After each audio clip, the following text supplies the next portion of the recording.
Have you ever worked the night shift? The quiet, the emptiness, and the eerie stillness that seems to wrap itself around you like a cold, unseen hand. You think you're alone, just you, the dark, and the hum of machines. But what if, in that silence, something is watching you?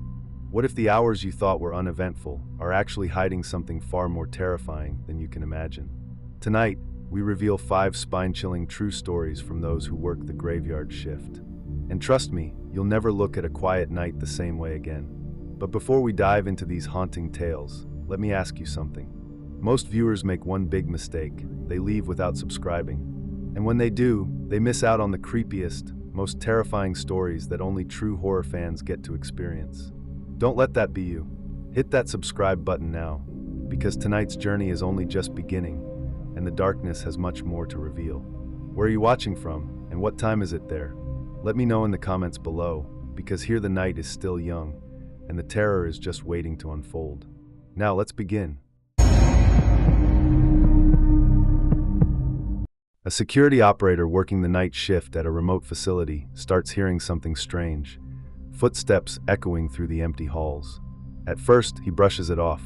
It's just the building settling, he tells himself. After all, this is a vast, isolated place. The long corridors stretch for what feels like miles, and the walls creak under the weight of time. But every night, the footsteps grow louder, each step reverberating off the concrete, a rhythmic sound that seems to follow him no matter where he goes. He tries to ignore it, thinking it's just his tired mind playing tricks, but as the nights pass, the sounds become more insistent, more real. He begins to notice them more, the soft scrape of shoes against the cold floor, the echo of someone walking just behind him, as if shadowing his every move. The operator sits in the security office, the only light coming from the soft glow of the monitors in front of him. The building around him feels vast and empty, an old, industrial complex that stretches into the distance. There's a certain desolation that comes with working the night shift here. The rooms are cavernous, the halls echo with the faintest sound. He checks the cameras, each feed showing empty corridors, dark rooms, and abandoned spaces. Nothing unusual. But the sound, that steady echo of footsteps just outside the office door, it never stops. At first, he wonders if it's a glitch in the system, a trick of the cameras, but when he reviews the footage, it's always the same. No one visible in the hallways, no explanation for the noise. Yet each night, the footsteps become more persistent. They're no longer distant, they're right outside his door, pacing, shuffling, as if someone or something is waiting. One night, it gets worse. It's 3 a.m., and the silence of the building is unnerving. The operator's eyes dart between the monitors, but the steady hum of the cameras is the only sound. Then, out of the corner of his eye, he sees it. A shadow flickering just outside the door. He blinks, but it's gone. He's sure he saw it. A tall, dark figure, its features hidden in the shadows. His heartbeat quickens, and he leans forward in his chair, tension building in his chest. He checks the cameras again, but everything is still. Empty hallways, static footage. There's no one there. As the nights drag on, the operator becomes more attuned to the unsettling rhythm of his environment. The building seems to grow quieter, but the silence is suffocating, oppressive, and the footsteps never stop. One night, while he's checking the feed from one of the cameras, he hears something that makes his blood run cold. A door creaks open. It's not the usual sounds of the building shifting under pressure. This is different.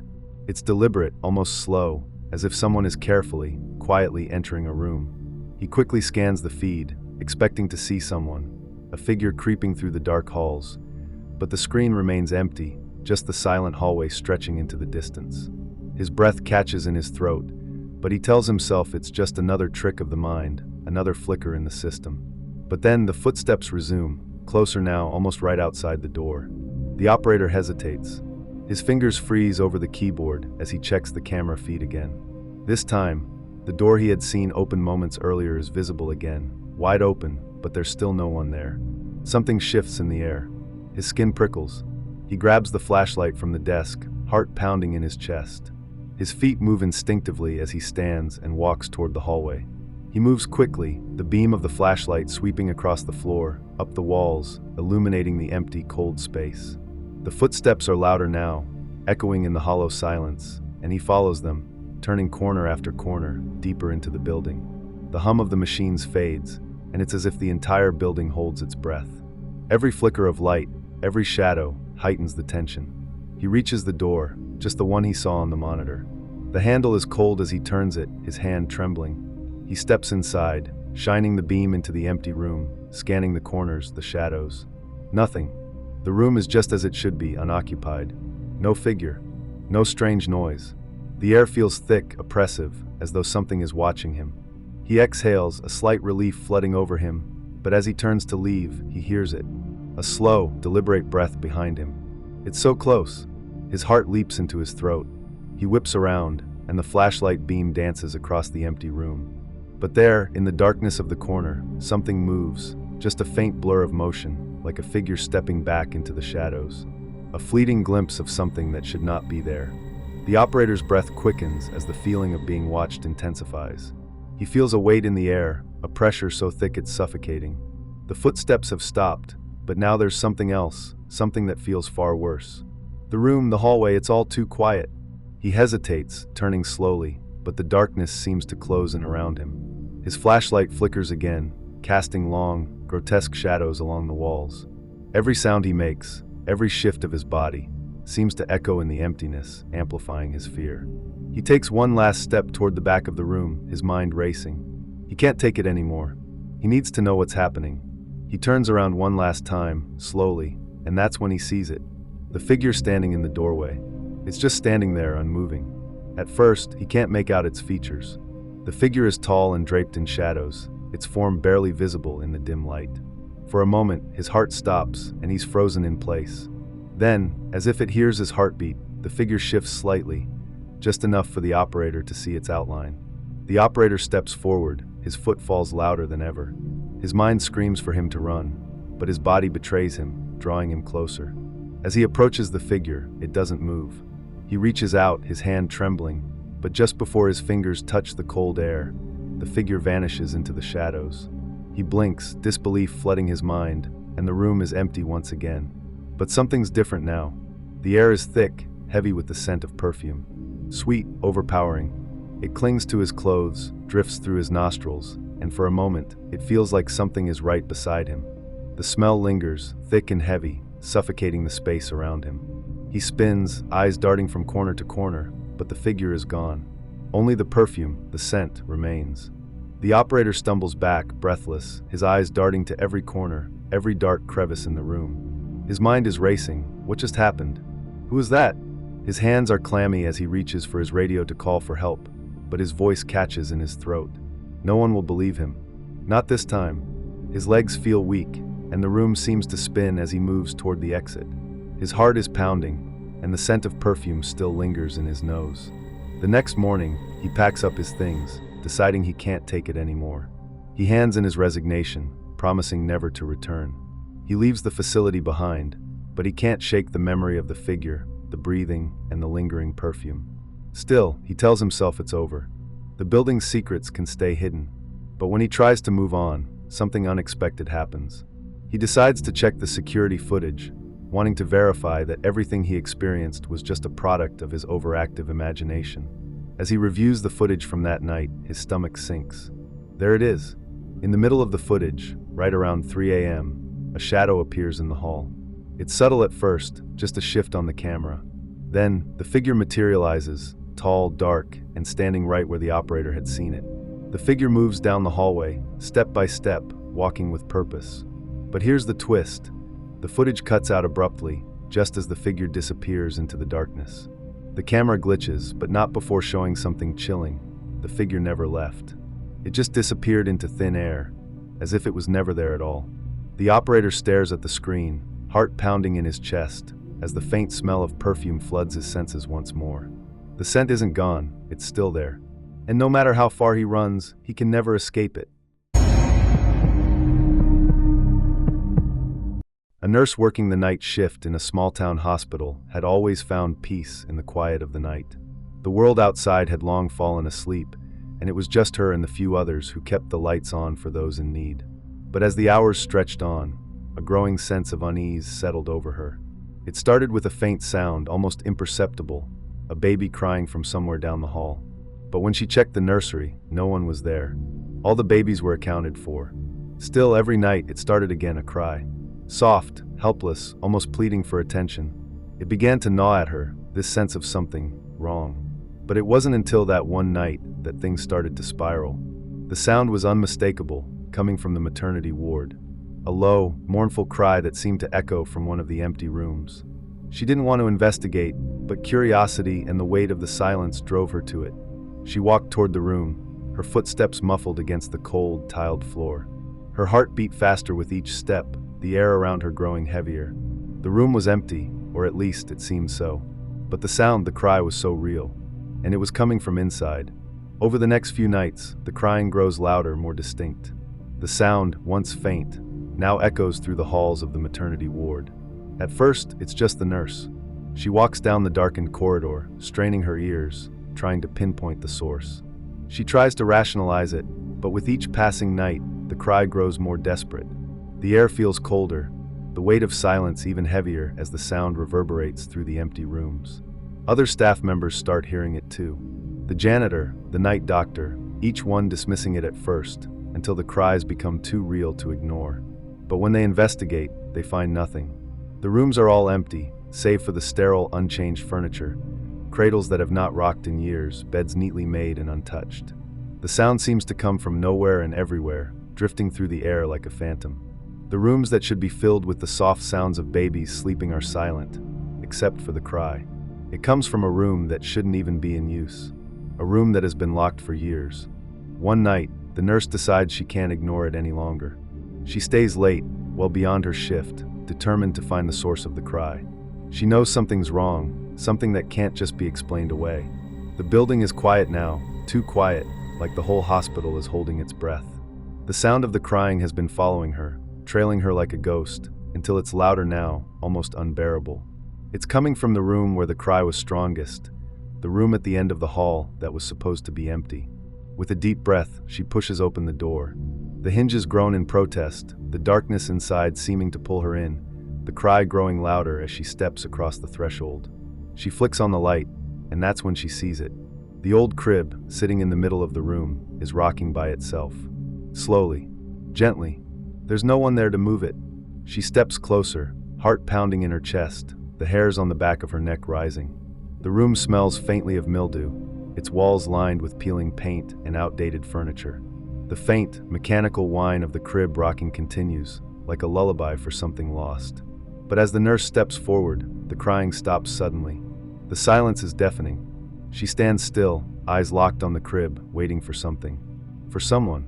Just as the nurse reaches for the crib, the door slams shut behind her with a force so violent that the walls rattle. The lights flicker and buzz, casting the room in an unsettling strobe of light. Her pulse races, but before she can even react, she turns around and freezes. Standing in the corner of the room is a figure. A woman, pale and gaunt, holding something in her arms. At first, the nurse thinks it's a trick of the light, but as she blinks, the figure becomes clearer. The woman is holding a baby, an infant wrapped in a faded blanket, but as the nurse steps closer, her stomach drops. The baby isn't real. The figure, its eyes hollow and distant, looks at the nurse with an empty gaze. The baby's form is distorted, not quite human, its features blurry and misshapen. The figure in the corner doesn't speak, doesn't move, but the weight of her presence fills the room. The nurse tries to speak, to call for help, but her voice is strangled in her throat. The woman with the baby doesn't acknowledge her. She just stands there, an eerie, lifeless silhouette in the dim light. The air grows colder, the silence pressing in, and the nurse can't breathe. The nurse can't take it anymore. She stumbles backward, her breath catching in her throat, and runs out of the room. She's done. She knows she'll never return. The next day, she hands in her resignation. She leaves the hospital behind, determined to forget what she saw, the figure, the baby, the deafening cry that still echoes in her mind. She doesn't speak of it to anyone, too terrified to ever revisit the memories. The hospital, she thinks, can keep its secrets. Months later, a new nurse takes her place. She's fresh out of school, eager and ready to work the night shift at the small-town hospital. The night is quiet, the air heavy with the weight of silence as she moves through the maternity ward. And then, just as the previous nurse had feared, she hears it. The same crying, the sound of a baby crying from a room that had been sealed for years. A room that hadn't been used since the tragic miscarriage that occurred there. The new nurse follows the sound, determined to investigate. When she opens the door, the room is empty. But the sound, it continues. The baby's cry never stopped. It never stopped because it wasn't a cry at all.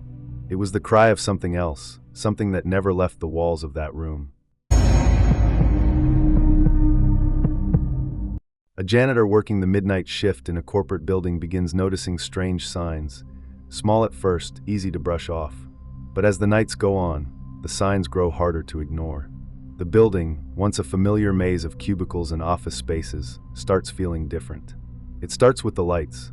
He'll be moving down a hall, pushing his mop bucket down the slick floor, and suddenly, the lights above him flicker for longer than they should, as if fighting to stay on. It happens all over the building. Flickers in the corner of his vision, strange shadows pooling in places where there shouldn't be any. He checks the doors, but that's when it starts. He's sure he closed them, he's certain, but when he passes by later, they're wide open. He shrugs it off at first. Maybe he forgot, but as the nights go on, the signs become undeniable. The doors are always open when he's not looking, and the lights keep flickering, casting eerie shadows in places that should be perfectly well lit. The hallway behind him always seems longer, the office rooms quieter, and yet, there's something else. It's subtle, a creeping sensation at the back of his neck, a feeling that he's being watched. He checks the security cameras, but there's no one there. Still, he can't shake the thought that something's lurking just beyond his line of sight. He brushes it off as stress at first, late nights, the pressure of working alone in a place that's supposed to be empty. But as the days go on, the feeling of being watched becomes impossible to ignore. He'll catch movement out of the corner of his eye, just a flicker, but when he turns to look, the hall is empty. It's as though the building itself is alive, watching him, waiting for something. The cold air in the halls chills him, but he tells himself it's just the draft from an old building. Yet, every time he walks down the long, dark corridors, the silence feels heavier, more oppressive. One night, the elevator doors open, and he steps in to clean the top floor. The buttons light up with a soft click, and the elevator begins its ascent. The faint hum of the machinery is the only sound, but suddenly something shifts. He feels it, like a cold breath against his neck, a presence behind him, even though the elevator is empty. He turns quickly, but there's nothing there, just the empty space behind him. The air grows colder, and he instinctively reaches for the button to stop the ride, but before he can, the elevator jolts. The lights flicker once, then twice. Then it's still again, and that's when the whispering starts. Low, soft whispers coming from nowhere. And it's just enough to make the hairs on the back of his neck stand up. On the last night of the week, the janitor's unease reaches its peak. He's become accustomed to the whispers, to the flickering lights, but tonight, something is different. As he walks toward the break room, the sound of faint whispers grows louder. It's coming from within the room. At first, he thinks it's just the air conditioning or the pipes creaking, but the whispers grow clearer, almost like voices, speaking in a language he can't understand. His pulse quickens. He opens the door slowly, the sound of the hinges protesting. The room is empty. Nothing. No one. The lights flicker once more, casting long shadows across the cluttered space. The janitor steps inside, his breath shallow, his heart racing in his chest. As he turns to leave, the sound of shuffling footsteps follows him down the hall. He pauses, every fiber of his being telling him to turn around, but he can't. He moves forward, his eyes darting nervously behind him. But when he looks, no one is there. The footsteps stop, but the feeling of being followed lingers, oppressive, suffocating. Feeling like he's losing his grip on reality, the janitor decides to check the CCTV footage to confirm he's not imagining things. He pulls up the footage, his fingers shaking as he rewinds to the early hours of the night. What he sees on the screen is enough to make his blood run cold. There on the footage is a figure, a dark silhouette standing just behind him. The camera's angle shows him moving down the hallway, but when the camera shifts to a new angle, a shadow follows him. It's unmistakable, a tall figure, dressed in dark clothing, standing right behind him as he walks, and it moves when he moves. He checks it again, and again, but it doesn't change. It's him, his reflection, standing behind him, following his every move. He was alone in the building when the footage was recorded, but there, on the screen, is the undeniable proof. His reflection. And the figure isn't just walking beside him, it's watching him, standing eerily still behind him. The janitor freezes, his breath catching in his throat. The building is empty, he's sure of it, but there on the footage is someone with him. The janitor can't take it anymore. He's had enough. The building's isolation, the strange presence, the watching figure. It all becomes too much. He quits. The next day, he packs up his things, leaving the building behind. But as he walks out the door, something catches his eye. In the window of the office, he sees his own reflection, but something's wrong. His reflection is smiling. It's a wide, knowing grin, far too unsettling for comfort.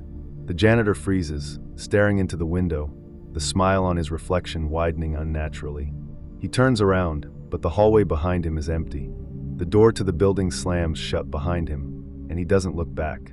The building is now under new management, a fresh start for the office complex.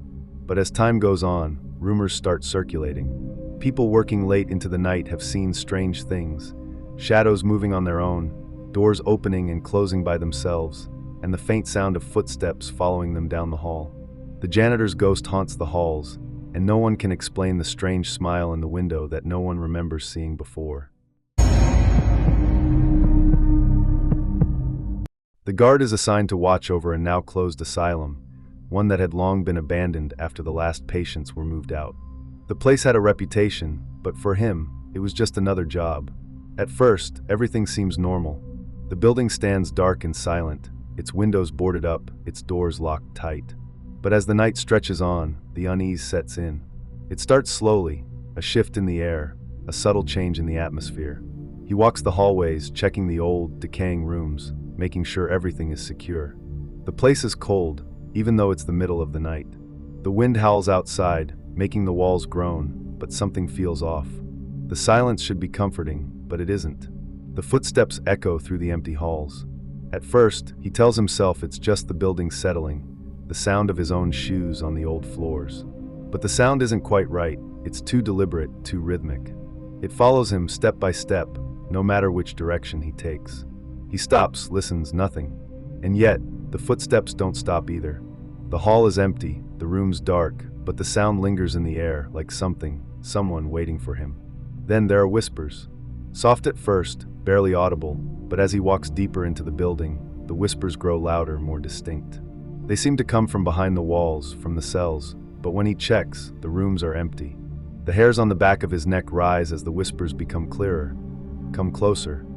One night, as the guard walks the familiar hallways, the atmosphere grows heavier.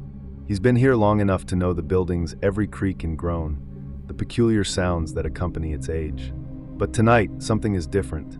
The air around him feels colder, heavier, like the temperature has dropped several degrees in the span of a few minutes. It starts with a whisper, a soft, drawn-out breath, almost like a sigh. His name. The voice calls from one of the old cells, a room that had been locked for years. It's faint, distant at first, but unmistakable. "John," the voice whispers, barely above a whisper, but there's no mistaking it. John pauses. His heart skips a beat as he listens. For a moment, he wonders if his mind is playing tricks on him. But then, the voice comes again, this time louder, clearer. "John, help me." The cold deepens, and a chill runs down his spine as the sound seems to grow closer, as if the voice is moving down the hall towards him. He takes a hesitant step forward, his breath visible in the suddenly frigid air, but with every step, the temperature drops even more. His flashlight flickers in his hand, casting long shadows along the walls. The footsteps that had once echoed in the halls seem to be walking beside him now, but when he looks, no one is there. The silence is punctuated only by the sound of his own heartbeat and the growing whisper of his name, calling him closer. As John reaches the old cell, the voice calls to him again, closer this time, almost directly behind him, like it's standing right there. His pulse races as he approaches the rusted door, his hand shaking as he reaches for the handle. The air around him feels thick, suffocating. Every instinct is screaming at him to turn back, but the whispers keep urging him forward, beckoning him into the darkness of the room. "Come closer," the voice pleads, "come see." He can't shake the feeling that something is watching him from the shadows, waiting. He opens the door, the old hinges groaning in protest. But when he steps inside, the room is empty, completely empty. There's no one there, no source of the voice, just peeling wallpaper, old, decaying furniture, and the smell of mold in the air. The flashlight beam sweeps over the room, illuminating the abandoned space. It's cold, colder than it should be for a building like this, and for a moment, he's sure he's alone. But just as he's about to leave, the whispers return. They grow louder, more urgent, seeming to come from every corner of the room, moving closer with every second. And then something catches his eye. At the end of the hallway, in the dim light of his flashlight, a figure stands. It's just a silhouette at first, tall, thin, and barely visible, but its eyes are fixed on him, glowing faintly in the dark. The figure doesn't move, but it feels like it's drawing closer, like it's watching him, waiting for him to make the next move. John freezes, his heart pounding in his chest as the figure stands motionless at the end of the hall, its gaze never leaving him. Frozen in place, John stands in the hallway, his eyes locked on the figure at the far end. The air grows colder, the whispers grow louder, and for the first time, the silence is gone, replaced by a growing pressure, a heaviness that he can feel in his chest. Every instinct screams at him to run, but his legs refuse to move. The figure begins to step forward, its form distorting with every step, as if it's not entirely bound by the rules of the physical world. It's there, but it isn't there. The figure moves toward him with a slow, deliberate gait, its eyes still locked on his, glowing faintly in the dark. John's heart races, his breath shallow as he backs away, unable to tear his eyes away from the figure. His legs finally give way, and he turns, running down the hall toward the exit. He can't stay here. He has to get out. He has to escape. But just as he reaches the door, the air around him seems to warp. The door slams shut with a deafening crash, the metal bars rattling violently, trapping him inside. His breath catches in his throat as he reaches for the handle, but it's frozen, unyielding. Panic surges through him as the sound of footsteps approaches from behind. The figure is closer now, its presence suffocating the hallway. And then, in the crushing silence, a voice echoes through the empty halls, a voice low and cold, yet unmistakable. "You can't leave." The words seem to vibrate in his skull, reverberating with a weight that presses down on his chest. John never made it out of the asylum that night. When the morning shift arrived, they found the building in silence. His radio was still on, his flashlight left abandoned on the floor near the exit, but there was no sign of him. He had disappeared without a trace. For weeks, rumors swirled among the staff. Some claimed he'd quit in fear. Others whispered about the asylum's dark history, that it had never truly been empty. No one ever found John again. The building remained sealed, and soon it was forgotten, left to rot and decay in the shadows of time. Years later, a new guard was hired. The job was no different than any other night shift, or so he thought. He was given the same key, the same radio, and the same assignment: guard the now abandoned asylum. The building, though still in disrepair, was set to be torn down, and they needed a security presence to keep out trespassers. As he walked the hallways, the place felt cold, too cold for a building this old. The air felt heavy, the silence suffocating. As he made his rounds, something caught his eye. The security station, where the previous guard had sat, was now empty. He moved past it until he noticed something strange. A name tag on the desk. His heart skipped a beat. It was a name he didn't recognize. But what made his blood run cold was the name on the tag. John. His own name. The same name as the guard who had disappeared years ago. The new guard froze, a chill running down his spine. He turned, his mind racing, his heart thudding loudly in his chest. And that's when he heard it, the faint sound of footsteps behind him. Soft, deliberate, and the echo of a voice that whispered in the dark, "You can't leave." A night shift worker at a call center begins receiving strange calls. People asking for help, but when he tries to assist, the calls always end abruptly. At first, it's the usual kind of nonsense, confused customers or misdialed numbers. Nothing to raise an eyebrow. But after a few nights, the calls start to become more frequent, more bizarre. People ask for help, but the requests don't make sense. Some sound like they're in distress, others like they're in danger, but whenever he tries to get more information, the calls are suddenly cut off. One night, though, something changes. This time, it isn't a confused voice or a misdial. This time, it's someone he recognizes. The voice, though faint, is undeniably familiar. His mother's voice. "Please help me," she whispers, her tone broken and scared. The words don't make sense. She's been gone for years, and yet there she is, calling him from the other side, desperate for his help. As the voice continues on the other end of the line, Alex's heart begins to race. He recognizes it immediately. It's his sister, Emily. Her voice, soft but unmistakable, rings out through the receiver, sending a cold chill down his spine. Emily died in a car accident months ago, a tragedy that still haunts him. He hasn't heard her voice in what feels like forever, and now, here it is, clear as day. She sounds like she's in distress, like she's pleading with him, her voice shaky. as though she's trapped somewhere. The line is filled with static, but despite the poor connection, her words are disturbingly clear. "Alex, please help me. I can't get out." His breath catches in his throat as he grips the receiver tighter, a sense of dread settling over him. How is this possible?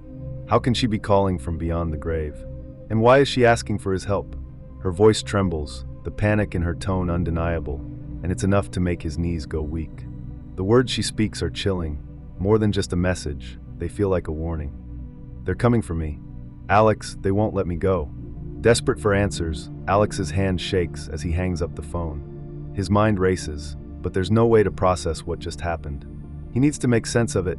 He can't just sit here, unable to understand how it's possible for his sister, dead for months, to be calling him from beyond the grave. His pulse pounds in his ears as he quickly reaches for his desk phone again, dialing the number that showed up on the call display. But when the call connects, a strange, empty dial tone answers him. He looks at the screen, nothing there. The number doesn't exist, just a series of zeros and dashes, as if it was never even a phone number to begin with. The cold sweat on the back of his neck makes him shudder as he slumps back into his chair, trying to shake off the feeling that something far more sinister is happening. His fingers hover over the keyboard as he opens his computer, hoping for some sort of distraction. But when he types in a search for any sort of explanation, any clue to what he just experienced, the screen flickers. At first, it's a glitch, nothing more than the usual technical hiccups, but then it happens again. The screen freezes, then shifts in front of him, and suddenly, an image flashes on the monitor. It's his sister, Emily.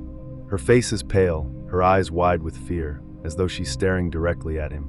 Her image flickers again, distorting in the static, and she looks almost as if she's trying to speak, her mouth moving, but no sound comes through. The static on the screen distorts her image more, and it's as if she's reaching for him. Her expression is panicked, desperate, and that's when he hears it again, faint at first, but unmistakable, her voice crackling through the speakers. "Alex, you need to stop." The room feels suffocating as Alex stares at the screen. His heart is pounding in his chest, his hands still trembling from the haunting image of his sister on the monitor. His mind races, trying to make sense of what's happening. He reaches for the phone again, his fingers brushing against the cold receiver. Before he can react, the screen goes completely black. Everything, his computer, the room, the lights, vanishes into a suffocating void. His breath catches in his throat as the oppressive silence settles in. For a moment, everything is still, an unbearable quiet that clings to the air, and Alex wonders if he's lost his grip on reality. Then the phone rings again. It's sharp, jarring, the sound echoing through the empty office like a scream. Alex stares at the receiver, a cold dread creeping over him as the ring continues. Hesitantly, he picks up the phone, his hand shaking as it presses to his ear. The voice that greets him is clear, crisp, but it's not his sister's voice this time. It's his own. "Alex, don't answer the calls. They're not real. They never were." The words are slow, deliberate, filled with a chilling sense of urgency. It's unmistakable, his voice, his tone, but colder, darker. He can feel the breath catch in his throat, his heart dropping into his stomach. His mouth goes dry as the voice continues. "You shouldn't have answered. It's too late. It's always been too late." The words crash through him like a wave. What does it mean? Why is it his own voice on the other end?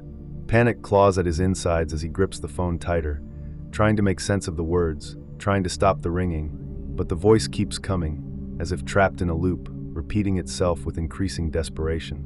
The warning continues. "Stop before it's too late, Alex. You've already sealed your fate." Shaken to the core, Alex can't take it anymore. He spends the rest of the night in a daze, the words of his own voice repeating over and over in his mind. The warning rings in his ears. It's too late.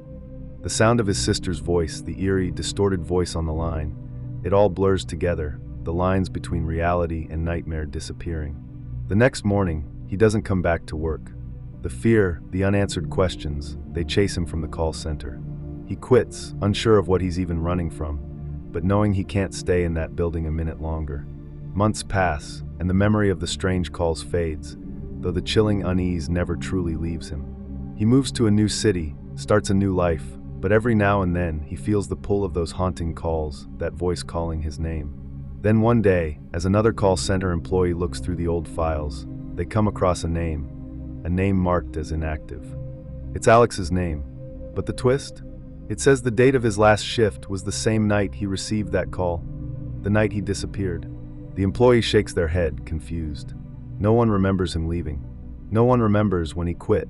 But in the list of employees, his name is still marked, inactive, but still there. What do you think? Which of these chilling stories scared you the most? Have you ever experienced something strange on the job? Let us know in the comments below. If you've enjoyed these terrifying true tales, don't forget to subscribe and hit the bell for more spine-tingling stories. Stay safe out there, and remember, you never know who or what might be calling next. Hit that subscribe button now.